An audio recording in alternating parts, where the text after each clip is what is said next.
Now, live from 1944 in the Soviet Union, it's Joseph Stalin! Greetings.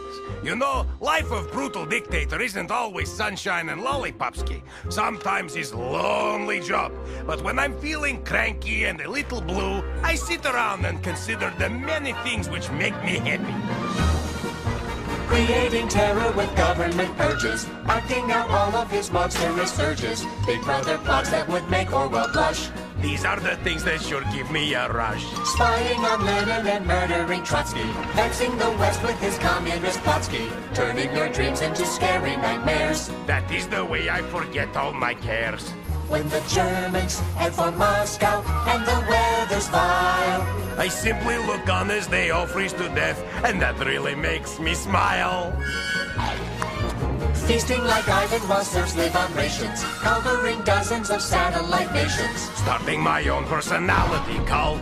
doing away with those who might revolt, sending your critics to rot in Siberia. That's how you get populations to fear ya, building a wall down the streets of Berlin.